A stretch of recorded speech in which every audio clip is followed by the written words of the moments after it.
देखो इधर chapter second पढ़ा रहा हूं और ध्यान समझना, बातें नहीं होनी चाहिए बिल्कुल भी।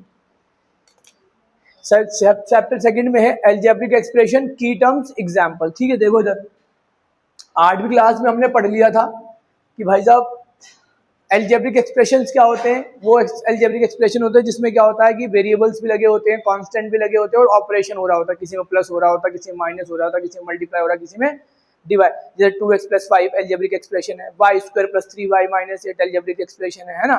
x अपॉन में 2, 2x, 5x + 3, ये जो भी है इसमें वेरिएबल और क्या कहते हैं कांस्टेंट का कोई भी operation plus minus multiply divide हो रहा है, उन्हें हम सबको मिला के क्या कहते हैं अलजेब्रिक एक्सप्रेशन कहते हैं। ठीक है, तो अलजेब्रिक एक्सप्रेशन में है कि one variable polynomial, one variable. सबसे पहले तो पॉलिनोमियल समझेंगे। ठीक है, ये रहा पॉलिनोमियल। पहले पॉलिनोमियल देखो क्या होता है। ये भी जो पॉलिनोमियल है एक अलजेब्रिक एक्सप्रेशन है। अलजेब्रिक एक्सप्रेशन क्या है? अलजेब्रिक एक्सप्रेशन क्या है? मैंने बताया था जो combination of variable and constant. ठीक है ना। तो ये क्या है? एक अलजेब्रिक एक्सप्रेशन है जिसके अंदर वेरिएबल्स भी हैं और कांस्टेंट भी हैं। ठीक है, जिसमें आप एडिशन हो रहा होगा, सब्ट्रैक्शन हो रहा होगा, मल्टीप्लिकेशन हो रहा होगा। ठीक है, ये सारी चीजें हो रही होंगी। सही है। और जिसकी पावर्स हैं वो क्या है? होल नंबर से। सबसे इंपॉर्टेंट बात है पावर्स। सही है। जो पॉलिनोमियल होता है, ठीक है, पॉलिनोमियल एक अलजेब्रिक एक्सप्रेशन होता है which has non negative integers. सही है, या whole number. Non negative integer या होल नंबर क्योंकि एक ही बात है कि कोई भी पावर 0 हो सकती है, 1 हो सकती है, 2 हो सकती है, 100 हो सकती है, 200 हो सकती है, पर पावर जैसे ये लिखा हुआ है ना, यहाँ पर देखो 1 पावर है, 2 पावर है, 3 पावर है, 2 पावर है, 1 पावर है, ये सारे डिफाइन कर रही हैं। यहाँ पर क्या है? 1/x। ये ऊपर जाएगा तो x की पावर क्या हो जाएगी? -1। -1 क्या होल नंबर है? -1 होल नंबर नहीं है। √x, √x का मतलब होता है x की पावर आधी। क्या होता है x की पावर? हाफ क्या है? क्या होल नंबर है? हाफ तो क्या है? फ्रैक्शन है ना। ठीक है, ऐसे ही ये -2 में है, ये x + 1 नीचे है, इसको सेपरेट नहीं कर सकते और सेपरेट करोगे भी तो ऊपर जाएगा नेगेटिव। सही है। तो कोई भी algebraic expression which is the combination of क्या? Variable and constant. बट जो वेरिएबल्स है उनकी जो डिग्री है, जो डिग्री है वो क्या होनी चाहिए? होल नंबर होनी चाहिए। क्या होनी चाहिए? उसी एक्सप्रेशन को हम पॉलिनोमियल कहेंगे। अदरवाइज वो एक्सप्रेशन अलजेब्रिक एक्सप्रेशन हो सकता है, ठीक है, परंतु वो पॉलिनोमियल नहीं हो सकता। ठीक है, जैसे ये अलजेब्रिक एक्सप्रेशन हो सकता है परंतु ये पॉलिनोमियल नहीं हो सकता। पॉलिनोमियल के लिए सबसे पहले क्या है कि उसकी जो डिग्री है वो क्या होनी चाहिए? नॉन नेगेटिव इंटीजर होनी चाहिए। इट मींस होल नंबर होना चाहिए। ठीक है, आगे चलते हैं। सारा इंट्रोडक्शन है, ध्यान सुन लो। तो one variable polynomial, one variable polynomial का मतलब क्या है कि सबसे पहले जो वेरिएबल है वो एक ही होना चाहिए। वेरिएबल क्या है? A B C D X Y Z M N, ये सारे वेरिएबल है। जो इंग्लिश अल्फाबेट है ना, इनमें वेरिएबल ट्रीट करते हैं। तो वन वेरिएबल का मतलब है कि कोई भी एक्सप्रेशन जो बना हुआ है, जो अलजेब्रिक एक्सप्रेशन आपको दिया गया है और आपको बोला जाए कि इसे डिफाइन, इसमें इसको आइडेंटिफाई करो कि ये भाई वन वेरिएबल है या नहीं, तो आप क्या करोगे? जब उस एक्सप्रेशन को आपने देखा, उसको एनालाइज किया कि यार इसमें सिर्फ एक्स एक्स ही है, तो ये क्या हो गया? वन वेरिएबल हो गया। ठीक है, परंतु साथ साथ ये भी देखना है कि पॉलिनोमियल लगा हुआ है तो उसकी डिग्री क्या होनी चाहिए? होल नंबर होनी चाहिए। क्या होनी चाहिए? होल नंबर होनी चाहिए। 0 हो सकती है, 1 हो सकती है, 2 हो सकती है, 3 हो सकती है, पर अगर लिखा हो x की पावर -1 तो वो पॉलिनोमियल नहीं होगा। वन वेरिएबल तो छोड़ो, वो पॉलिनोमियल ही नहीं तो वन वेरिएबल क्या होगा? ठीक है, तो सबसे पहले आप पॉलिनोमियल देखो कि वो डिफाइन कर रहा है नहीं कर रहा है। जब वो डिफाइन कर रहा है, मैं पूछूंगा देर से अभी, ठीक है, जब वो डिफाइन कर रहा है तो हमें ये भी चेक करना है कि वो वन वेरिएबल है नहीं। वन वेरिएबल का मतलब उसके अंदर एक्स एक्स ही हो या वाई वाई हो या जेड जेड हो। जैसे यहाँ पे देखो ये भी एक्स में ही है, ये भी एक्स में ही है और ये पूरा क्या है? वाई में है। डिग्री कोई भी मैटर नहीं करती, कितनी भी हो डिग्री, कितनी भी हो, 1 हो, 2 हो, 4 हो, 5 हो, मैटर नहीं करता। तो वन वेरिएबल पॉलिनोमियल क्या होता है? Algebraic expression involving only one variable and it's power, जिसमें सिर्फ वन वेरिएबल हो और पावर हो। पावर कैसे होनी चाहिए? होल नंबर होनी चाहिए। क्या होनी चाहिए? तो ये सारे एग्जांपल। अब है यूनिवेरिएट पॉलिनोमियल, इसका मतलब भी वही है। एक, इन दोनों का मतलब है एक ही वेरिएबल इसमें भी होना चाहिए। क्या होना चाहिए? दोनों का, अगर ये लिख के आ जाए या ये लिख के आ जाए, एक ही बात है। ठीक है, इस पॉलिनोमियल में भी क्या होना चाहिए? वन वेरिएबल होना चाहिए। सबसे पहले वो पॉलिनोमियल होना चाहिए। क्या होना चाहिए? तो जैसे इसमें देखो डिग्री क्या है? 1 है, इसमें डिग्री 2 है, 1 है, इसमें 4 है 1 है, सारी डिग्री क्या है डिफाइन हो रही है, सारी डिग्री क्या हो रही है। अगर यहाँ -1 होता तो ये 1 वेरिएबल पॉलिनोमियल नहीं होता, क्योंकि ये पॉलिनोमियल ही नहीं होता। यहाँ -2 होता तो पॉलिनोमियल ही नहीं होता। ये 1/z⁴ होती तो पॉलिनोमियल होता है, √z होता तो पॉलिनोमियल। जब ये पॉलिनोमियल नहीं हो तो 1 वेरिएबल कहाँ से होंगे या यूनिवेरिएट कैसे होंगे, ठीक है, समझ आई बात।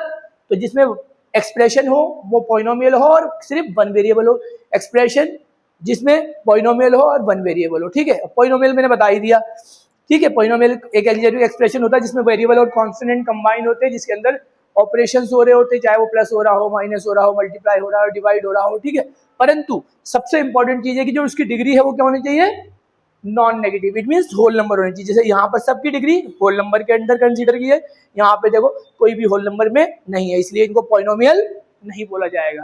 क्लियर है यहाँ तक सबको अच्छे से। आगे चलते हैं, आगे आ जाते हैं डिग्री ऑफ द पॉलिनोमियल। जैसे आप अपने घर में हो तो घर में दादाजी हैं, पिताजी हैं, बच्चे हैं, ठीक है, मम्मी हैं, तो सबसे ओल्डेस्ट कौन है, सही है, दादाजी हैं, सही है। तो जो सबसे बड़ा मेंबर होता है फैमिली का वो सबसे रिप्रेजेंटेटिव है, सही है, फैमिली। ऐसे ही कोई भी एक्सप्रेशन दिया होगा, कोई भी पॉलिनोमियल एक्सप्रेशन दिया होगा, उसमें जो वेरिएबल के ऊपर डिग्री लगी होती है, वेरिएबल के ऊपर क्या लगी होती है, जैसे x है तो उसके ऊपर 1 डिग्री लगी होगी, x² है उसके ऊपर 2 डिग्री लगी होगी, x³ उसके ऊपर। तो हमें सबसे पहले चेक करना है कि उस पॉलिनोमियल में सबसे बड़ी डिग्री कौन सी है, ठीक है। तो यहाँ देखो ये पॉलिनोमियल है, तो highest power of the variable in a polynomial is called degree, highest power. अब जैसे यहाँ देखो सबसे पहले तो ये पॉलिनोमियल है, इसमें हाईएस्ट पावर कितनी है, यही डिग्री ऑफ द पॉलिनोमियल, ठीक है। इसमें कितनी है 3, हाईएस्ट पावर 3 है ना, तो डिग्री ऑफ द पॉलिनोमियल इसमें कितनी है 1, डिग्री ऑफ द पॉलिनोमियल। और इसमें कुछ नहीं है तो इट मींस क्या होगा 0 होगा, क्या होगा 0 होगा, 0 is degree of the polynomial. और अगर 0 ही आ जाए तो 0 की डिग्री डिफाइन नहीं करती, ठीक है, तो क्या लिखेंगे नॉट डिफाइंड। क्लियर है यहाँ तक सबको समझ आ गया। आगे चलते हैं क्यूबिक पॉलिनोमियल के बारे में बात करते हैं, क्वाड्रेटिक या लीनियर। देखो बच्चों जो क्लासिफाई किए गए हैं लीनियर, क्वाड्रेटिक और क्यूबिक, एक डिग्री के हिसाब से पॉलिनोमियल क्लासिफाई किया जाता है और एक नंबर ऑफ टर्म्स के हिसाब से। अगर एक ही टर्म है तो वो मोनोमियल होता है, अगर 2 टर्म है जैसे प्लस या माइनस लगा के 2 टर्म में डिवाइड कर दिया गया, जैसे 2x एक फैमिली मेंबर है और एक 7 है, दोनों को या तो प्लस कर दिया है दोनों को माइनस कर दिया, 2 मेंबर बन गए तो वो मोनोमियल हो जाएंगे, ठीक है, तो सॉरी बाइनोमियल हो जाएंगे।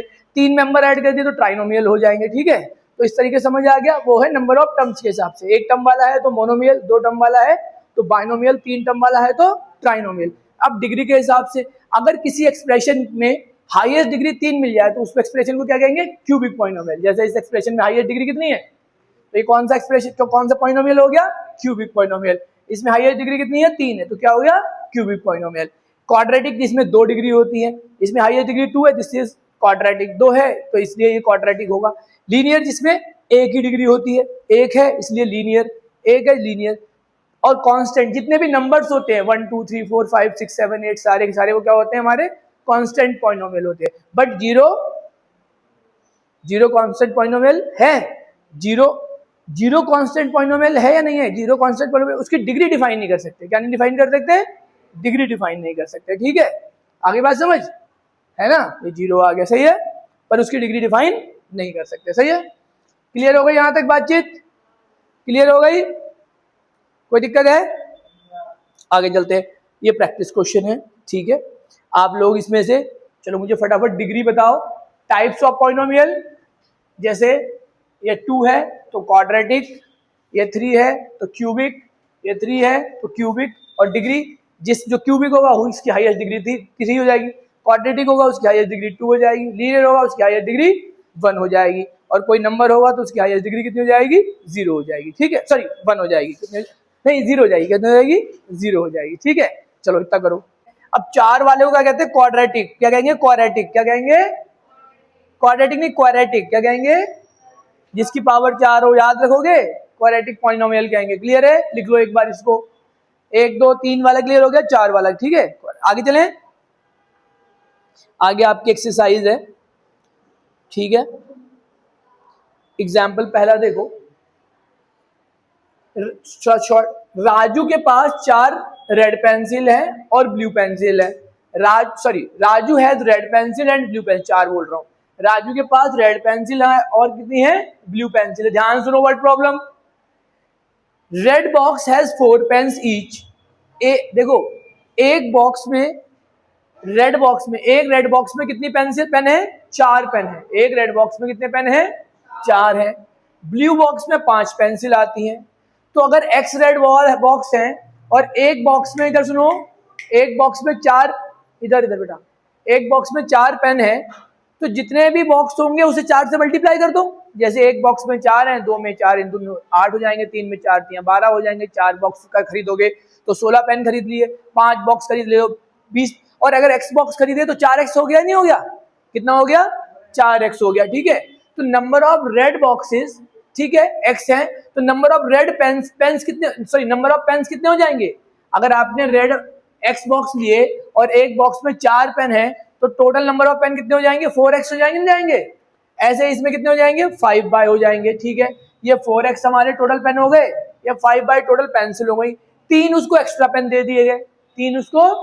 तो टोटल पेन और पेंसिल कितनी खरीद के लाए आप, जितने बॉक्स खरीदे उसे पेन से मल्टीप्लाई किया, जितने बॉक्स पेंसिल खरीदे तो पेंसिल से मल्टीप्लाई किया। तो 4x और 5y ये तो खरीद के ले आए, ये पेन खरीद के ले आए, ये पेंसिल, और 3 एक्स्ट्रा मिल गए। तो इक्वेशन बन गई, नहीं बन गई, कोई दिक्कत है अपनी, कोई दिक्कत है यहाँ तक, समझ आ गया। आगे इसमें पूछा गया टर्म्स कितनी है, तो एक टर्म ये हो गई, एक टर्म ये हो गई, और एक टर्म ये हो गई। ठीक है, ये बॉक्सेस के साथ वेरी कर रहा है पेन, ये पेंसिल के बॉक्सेस के साथ पेंसिल वेरी कर रही हैं। एक बॉक्स लिया तो मतलब 4 लिए, 2 बॉक्स लिए तो मतलब 8 पेन लिए, 3 बॉक्स लिए तो 12, सेम ऐसे ही, और 3 एक्स्ट्रा मिल गए आपको, 3 हर बार आपको और ऐड कर देने हैं। तो यहाँ पर पूछा गया टर्म्स, तो टर्म्स कितनी है बच्चों, 1 2 3, जो प्लस माइनस आपको टर्म्स को सेपरेट कर देते हैं, मल्टीप्लाई नहीं करता। ठीक है ना, मल्टीप्लाई 2 नंबर को 1 बना देता है, सही है। जैसे 4x और 2x को मल्टीप्लाई करोगे तो 8x² हो जाएगा ना, एक सिंगल टर्म बन गई। बट प्लस माइनस क्या करता है, टर्म्स को सेपरेट करता है। तो यहाँ पर 1 2 3 टर्म हो गई। वेरिएबल, एक x वेरिएबल इस्तेमाल किया गया और एक y वेरिएबल, तो कितने वेरिएबल हो गए, 2 हो गए। कांस्टेंट वैल्यू कितनी है यहाँ पर, 3 है, ये 3 कांस्टेंट। और कोएफिशिएंट क्या होता है, जो वेरिएबल के साथ नंबर लगा होता है, जो वेरिएबल के साथ नंबर मल्टीप्लाई हो रहा था उसे क्या कहते हैं, कोएफिशिएंट। खड़ा हो जाओ, हाँ, क्या कोएफिशिएंट है यहाँ पे x का, बता। यहाँ पर x के कोएफिशिएंट कितना है बच्चों, 4 है, क्या है, और यहाँ पे y का कोएफिशिएंट कितना है, 5 है। ये कोएफिशिएंट होते हैं जो x के y के साथ जो नंबर मल्टीप्लाई हो रहा था। तो क्लियर हो गई, टर्म्स 3 है, ठीक है, वेरिएबल 2 है, कांस्टेंट 3 है, और हमारे 4 और 5 कोएफिशिएंट्स हैं। कोई दिक्कत है, सबको समझ आ गया, ठीक है। आप लोग मुझे ये वाला क्वेश्चन करके दिखाओ, चलो पहला क्वेश्चन करके दिखाओ फटाफट। प्रैक्टिस क्वेश्चन पहला देखो, सुनो ध्यान से, जिन्होंने कर लिया होगा वो आगे फिर भी वो भी समझ लेंगे। एक शॉप है जो कि इरेजर और नोटबुक बेचती है। एक इरेजर जो है, एक नोटबुक है वो 30 रुपए की मिलती है आपको, और एक इरेजर 10 रुपए की मिलती है। आपने एक्स नोटबुक खरीदी, तो एक अगर 30 रुपए की, तो जितनी भी खरीदी होंगी उसे 30 से मल्टीप्लाई कर दो। जैसे 5 रजिस्टर पड़े खरीदे तो आप तुरंत बताते हो ना भाई 150 रुपए हुए, क्योंकि 30 इंटू 5, समझ ले पहले पलक। तो कितनी एक्स नोटबुक खरीदी है ना, तो भाई नोटबुक पे कितना खर्चा लगा, ये सही है। हमारे एक्स नोटबुक खरीदी, तो number of, right the algebraic total number of items Meena has, ठीक है। एक्स नोट, इसमें कॉस्ट निकालनी पड़ेगी हमें, देखो जरा, उसने each notebook cost 20 and eraser की कॉस्ट कितनी है, 10 है, ठीक है। यहाँ पे ठीक कर लेना, चलो ठीक है। नंबर ऑफ एक्स नोटबुक खरीदे ना, तो यहाँ कॉस्ट फंक्शन बनाना पड़ेगा। तो कॉस्ट ऑफ, यहाँ पे क्या था, 4 पेन नंबर्स थे ना, ठीक है, यहाँ पे कॉस्ट फंक्शन बनाना पड़ेगा, थोड़ा इन्होंने गलत कर दिया। कॉस्ट ऑफ एक्स नोटबुक्स, सुनो पहले, एक नोटबुक 30 की थी और एक्स नोटबुक कितने की हो जाएंगी, 30x की हो जाएंगी। सबको समझ आ गया। कॉस्ट ऑफ वाई इरेजर, एक इरेजर 10 की थी और ये कितने हो जाएंगी, y की हो जाएंगी, ठीक है। समझ आई बात, समझ आ गई बात। तो टोटल जो सौदा उसका हुआ और 30x ये हो गया, 10y ये हो गया, ठीक है। और क्या है, क्वेश्चन में थोड़ी सी मिस्टेक है language, 2 gets eraser free, 2 eraser उसे क्या मिल रही है, फ्री मिल रही है, ठीक है, +2 कर देना, ठीक है, +2 कर देना टोटल 100 के लिए, ठीक है। ठीक है, ये वाला देखो, एक फ्रूट सेलर है जिसने X एप्पल और Y ऑरेंज सेल किए, ठीक है, और 5 उसने फ्री दे दिए टोटल, ये सही है, हाँ, टोटल फ्रूट्स इसने कितने सेल किए होंगे, देखो X एप्पल सेल किए, Y ऑरेंज सेल किए, है बात है नहीं, X एप्पल सेल किए और Y ऑरेंज सेल किए, और 5 उसने क्या दे दिए, फ्री दे दिए, ठीक है। अगर इसमें टर्म्स पूछी जाए तो टर्म्स कितने हो जाएंगे बच्चों, 3। कांस्टेंट वैल्यू पूछी जाए तो कांस्टेंट टर्म क्या हो जाएगी, 5। और अगर कोएफिशिएंट पूछे जाए तो कोएफिशिएंट ऑफ x हो जाएगा 1, कुछ नहीं है तो आगे क्या होगा, और कोएफिशिएंट ऑफ y क्या हो जाएगा, वो भी 1 हो जाएगा। कोई दिक्कत है, अगर इसमें पूछा जाता तो 30 हो जाता और 10 हो जाता, ठीक है। किसी को कोई प्रॉब्लम है, ठीक है, सेम ऐसे ये वाला भी कर लोगे। एग्जाम्पल 2 समझो, ठीक है। A rectangular garden length L metre, भाई एक रेक्टेंगल गार्डन है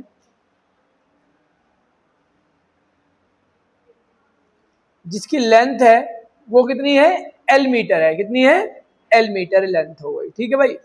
और जो उसकी विड्थ है वो W है, कितनी है, to be fence and decorated, fence का मतलब क्या होता है, इसकी चारों तरफ फेंसिंग करनी है और डेकोरेट करना है, चारों तरफ फेंसिंग करनी है भाई साहब, और ये डेकोरेट करना है, ठीक है।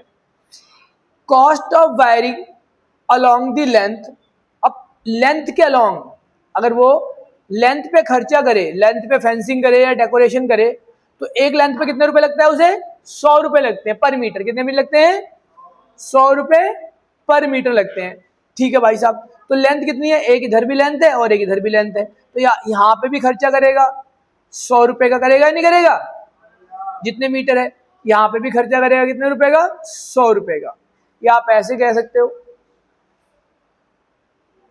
टोटल लेंथ कितनी है उसकी, यहाँ चलो सोल्यूशन नीचे है देखते हैं, और ब्रेथ पे उसे 50 रुपए लगेगा, यहाँ पे उसका खर्चा कितना लगेगा, 100 रुपए लगेगा, और यहाँ पर कितना लगेगा, 50 रुपए लगेगा। कोई दिक्कत है सवाल में,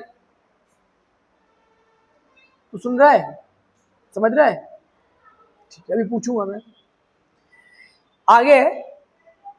अच्छा, फिर उसके बाद है कि special seeds through out the garden, अगर वो गार्डन में यहाँ पर सीड्स डालेगा तो 50 रुपए पर मीटर स्क्वायर के हिसाब से उसको अलग खर्चा लगेगा, ठीक है। और पर मीटर स्क्वायर लगा हुआ इसका मतलब क्या होता है बच्चों, एरिया, जैसे स्क्वायर मीटर लगा हुआ इसका क्या किस चीज को डिफाइन करता है, एरिया को, ठीक है। स्क्वायर मीटर का मतलब यही होता है, इस यूनिट का मतलब क्या होता है कि भाई ये एरिया की बात हो रही है, स्क्वायर मीटर का मतलब क्या होता है, एरिया की बात हो रही है, ठीक है। क्या कह रहा है, 80 है तो 80 लिख देंगे भाई, कोई दिक्कत नहीं है, 80 लिख लो, यहाँ 80 कर लेंगे। चलते हैं आगे, तो देखो लेंथ और ब्रेथ, अब cost of fencing along length, अब लेंथ में देखो कितनी लेंथ है, लेंथ के अलोंग जब wire fencing along length, length पे उसे 100 रुपए लग रहे हैं, ब्रेथ पे कितने लग रहे हैं, 80 रुपए लग रहे हैं, तो cost of wiring along the length 100 रुपए लग रहे हैं, तो जितनी भी लेंथ होगी उसे 100 से मल्टीप्लाई कर देंगे, 1 मीटर होगी तो 100 रुपए लग जाएंगे, 10 मीटर की लेंथ होगी तो भाई 1000 रुपए लग जाएंगे, है ना, 20 मीटर की लेंथ होगी तो 2000 रुपए लग जाएंगे, जितनी मीटर लेंथ होगी उसको 100 रुपए से मल्टीप्लाई कर दो। भाई कोई आया बंदा कारपेंटर, उसने बोला कि भाई साहब एक काम करो मेरे दीवार पे पेंट करना है, उसने कहा भाई लेंथ नहीं मेजर कर ली उसने, ठीक है, और ब्रेथ मेजर कर ली, लेंथ के हिसाब से पैसा बताया, ब्रेथ के हिसाब से बताया, फेंसिंग करनी है, वायर लगानी, जो भी है, ये हो गया। अब एरिया गार्डन का कितना होता है, लेंथ इनटू ब्रेथ होता है, इन्होंने कर लिया, ये एरिया हो गया, ये क्या हो गया, एरिया। एक हमने क्या कर लिया, पहले नंबर पे फेंस, एक मतलब wire along length, cost along width और एरिया। अब देखो टोटल कॉस्ट कितनी लगी होगी बच्चों, कितनी लेंथ है, यहाँ पर 2 लेंथ है ना, एक लेंथ पे 100 इंटू एल लगा होगा, तो दूसरी लेंथ पे भी 100 इंटू एल, यहाँ पे टोटल खर्चा उसका हुआ, अरे यार यहाँ पे उसका टोटल खर्चा हुआ इस वाली लेंथ पे 100 एल, सेम इस लेंथ पे भी हुआ होगा कितना, 100। इस पे इसका खर्चा हुआ 80 विड्थ, ऐसे उस पे भी खर्चा हुआ उसका 80। टोटल खर्चा का सबको ऐड कर लो, सबको ऐड कर लेते हैं। पहले इस नीचे वाला करते हैं 100L। अच्छा इसमें पता क्या करना था, बुक है किसी पे क्योंकि क्वेश्चन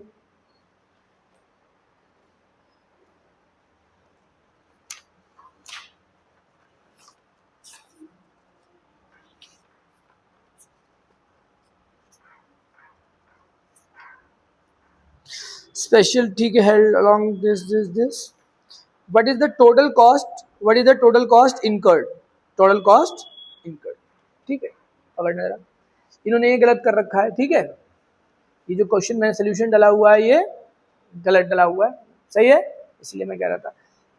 तो cost of wire fence along length, अब लेंथ के लिए 100, 2 लेंथ है, कितनी लेंथ है, 2 है ना, ऊपर की एक लेंथ और एक लेंथ नीचे की, इसलिए कह रहा था ये गलत है। तो कितना हो जाएगा यहाँ पर 200, कितना हो जाएगा, ऐसे 2 विड्थ है तो कितना हो जाएगा 160, कितना हो जाएगा, सबको समझ आ गया, सही है, गलत सोल्यूशन लिखा हुआ है।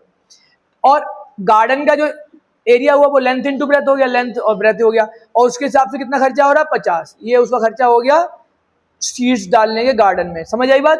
तो टोटल खर्चा कितना हुआ, टोटल खर्चा ये 200L तो ये हो गया, 160W ये हो गया, और 50 लेंथ और ब्रेथ ये हो गया। किसी को कोई दिक्कत है, किसी को कोई दिक्कत है, कर पाओगे। सबसे पहले 2 लेंथ है, लेंथ लेंथ इसको 100 से मल्टीप्लाई कर दिया, ब्रेथ ब्रेथ 80 से मल्टीप्लाई कर दिया, और एरिया को टोटल को ऐड कर लिया। ठीक है, 3 चीजें हो रही है, एक लेंथ का खर्चा, एक ब्रेथ का खर्चा और एक एरिया का खर्चा। ठीक है, कोई दिक्कत है सब, ठीक है, आगे चलते हैं। एक सवाल है, a farmer field length L metre width W metre, ठीक है, रेक्टेंगल है, उसको फेंसिंग करनी अलोंग लेंथ, 120 रुपए उसके लेंथ पे खर्चा होते हैं। यहाँ पे कॉस्ट सुन लो, वैसे बता रहा हूं, अलोंग लेंथ। बच्चों कितनी लेंथ होती है रेक्टेंगल में, एक सामने वाली और एक उसके सामने वाली, लेंथ कितनी होती है टोटल, 2 लेंथ होती है ना, लेंथ को L बोला गया, तो कितनी लेंथ हो गई 2L हो गई, और एक लेंथ के हिसाब से 120 रुपए खर्च होता, तो 2 लेंथ में 120 से मल्टीप्लाई, भाई 120 यहाँ पे खर्चा होगा, 120 यहाँ पे, ठीक है, तो 2 को ऐड कर लिया, तो लेंथ ये वाली देखो रेक्टेंगल की, ये लेंथ और ये लेंथ, इस पे भी 100 रुपए से खर्चा हो रहा है, इस पे भी 100 रुपए से खर्च हो रहा है, तो 100L और 100L सीधे 200L हो जाएगा ना, बट यहाँ 120 है तो 120 से मल्टीप्लाई कर लो, कोई दिक्कत है, सबको समझ आ गया। तो 120 से 2 लेंथ को मल्टीप्लाई, 2 लेंथ होती है तो कितना हो गया 240 L रुपीज। ऐसे ही cost along width,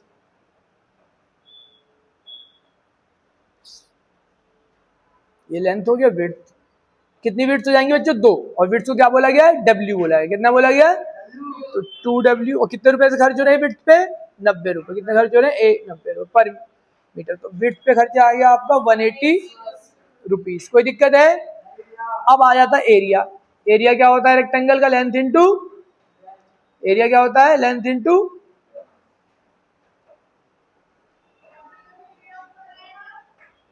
length into breadth, length into breadth, breadth को W बोला गया, तो ये तो एरिया हो गया स्क्वायर मीटर, इस पे खर्चा कॉस्ट अलोंग एरिया, कितने रुपए से एरिया पे खर्चा हो रहा है 60 से, तो 60 को एरिया से मल्टीप्लाई कर दें, कोई दिक्कत है। अब टोटल खर्चा, ये लेंथ का आ गया, ये हाँ क्या कह रहा है नीचे, ये विड्थ का आ गया और ये एरिया आ गया, कोई दिक्कत है किसी को, ठीक है। थर्ड देखो, a wire 20 centimetre is bent in different ways to form a rectangle, ठीक है भाई साहब, एक 20 सेंटीमीटर की वायर थी, उसको अलग अलग तरीके से रेक्टेंगल बना दिया गया, 20 मीटर की वायर को अलग अलग तरीके से रेक्टेंगल में कन्वर्ट कर दिया गया, ठीक है। जैसे एक रेक्टेंगल बनाया गया जिसमें लेंथ 7 ली गई और विड्थ 10 ली गई। तो बच्चों देखो, एक तरफ की लेंथ 7 है और एक तरफ की विड्थ 3 है, तो 7 और 3 कितना हो गया? 10 हो गया ना। जैसे ही ये 10 जोड़ के होगा वैसे ही 10 इतना जोड़ के होगा, टोटल 20 मीटर यूज हो गया। जैसे तुझे मैंने वायर दी 20 मीटर की, मैंने कहा भाई रेक्टेंगल बना, तूने कहा भैया एक काम करता हूँ मैं, ये विड्थ ले लेता हूँ 3 और लेंथ ले लेता हूँ 7, तो तूने 3 और 7 का बना दिया। यहाँ पे भी 3 आएगा, यहाँ पे भी 7, टोटल 20 यूज हो गया ना। फिर मैंने कहा तो तूने एक केस ऐसा बना दिया कि भैया चलो ठीक है, मैं लेंथ 5.5 ले लेता हूँ और ब्रेथ 3 ले लेता हूँ, 4.5, तो 5.5 और ये भी 10 हो गया ना। तो यहाँ पे भी देखो 20 मीटर वायर यूज हो गई नहीं हो गई? ठीक है ना। इसने बोला है कि think a few more ways forming such rectangle. आप अपनी तरफ से बताओ, can you right an expression of area such rectangles. ठीक है भाई, वो भी बताते हैं। सबसे पहले देखो, अगर आपको उसने बोला कि कुछ और तरीके से बनाओ, तो जैसे मान लो भाई अवनी ने कहा कि मैं बना के दिखाती हूँ, तो अवनी ने कहा कि मैं लेंथ 11 ले लेती हूँ, तो लेंथ इसने कितनी ले ली? 11। विड्थ इसने कहा 11, विड्थ इसने कहा चलो मैं 4 ले लेती हूँ, कितनी ले लेती हूँ? पर क्या ऐसा हो सकता है? अगर 11 यहाँ लोगे तो 22 हो जाएगा, और 4 और 4 8 हो जाएगा, तो वो 20 से ज्यादा हो गया ना। सही है, तो इसने कहा कि चलो मैं 5 ले लेती हूँ, यहाँ 5 ले लिया, यहाँ भी 5 ले लिया, तो 5 5 कितना हो गया? 10 हो गया।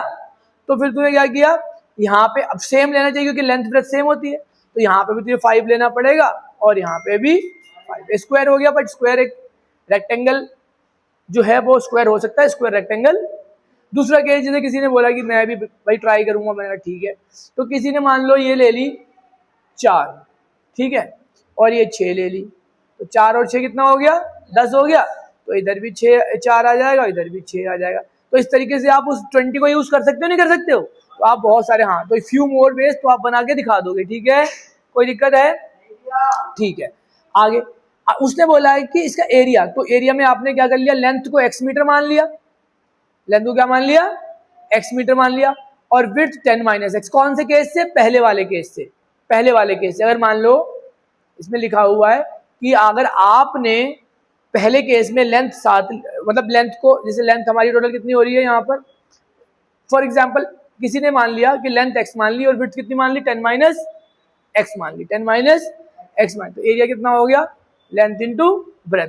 ऐसे कुछ भी लिख सकते हो आप, ठीक है, ऐसे बहुत सारे एक्सप्रेशन बना सकते हो।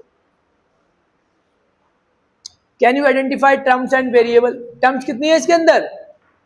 2। वेरिएबल क्या है इसके अंदर? x। ठीक है, कॉफिशिएंट, x का कॉफिशिएंट कितना है? 10 है, और x स्क्वायर का कॉफिशिएंट कितना है? -1। कितना है? -1। कांस्टेंट टर्म है इसमें? कांस्टेंट टर्म है ही नहीं, तो क्या लिख दोगे साथ में? 0। क्या लिख दोगे? 0। कोई दिक्कत है किसी को? ठीक है, सवाल है कि एग्जाम्पल 1 भी पढ़ा है मैंने, एग्जाम्पल 3 भी पढ़ा है। एग्जाम्पल 1 जब आपको पढ़ाया है वो देखो, एग्जाम्पल 1 पढ़ाया और एग्जाम्पल 3 ये पढ़ाया है, इन दोनों में क्या डिफरेंस है? देखो, एग्जाम्पल 1 में 2 वेरिएबल थे। कौन से वेरिएबल थे? 2, एक L था और एक W था। एग्जाम्पल 3 में एक ही वेरिएबल है, वो क्या है? X है। क्या है? Number 1, example 1 has 2 variable, X and W and L and W, है ना। और example 1 has only 1 variable which is x। कोई दिक्कत है? दूसरी बात, एग्जाम्पल 1 में क्या है? लीनियर पॉलिनोमियल है। वो क्या है? लीनियर पॉलिनोमियल है, क्योंकि एक पावर थी ना, तो वो लीनियर पॉलिनोमियल हो गया। क्या हो गया? Linear polynomial example 1। और ये किसमें क्या पावर है? 2 है ना इसमें, सबसे बड़ी पावर। आप देख रहे हो 2 पावर है नहीं है, तो ये कौन सा है? क्वाड्रेटिक है। ये कौन सा है? क्वाड्रेटिक है। ठीक है, समझ आएगा दोनों में डिफरेंस? चलो बहुत बढ़िया।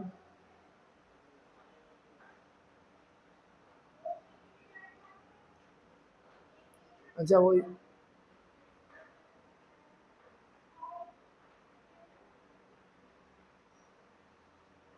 एक्सरसाइज 2.1, इसमें डिग्री बताओ, सबसे बड़ी डिग्री कितनी है बच्चों? इसमें कितनी है? इसमें कांस्टेंट में कितनी होती है? इसमें कोई पॉलिनोमियल बनाना जिसकी डिग्री 1 हो, जैसे डिग्री 1 वाले में क्या कर सकते हो, एक्स बना सकते हो, या +5 लिखना चाहो +5 लिख दो। 2 वाले में क्या लिख सकते हो, y² + 3 लिख दो।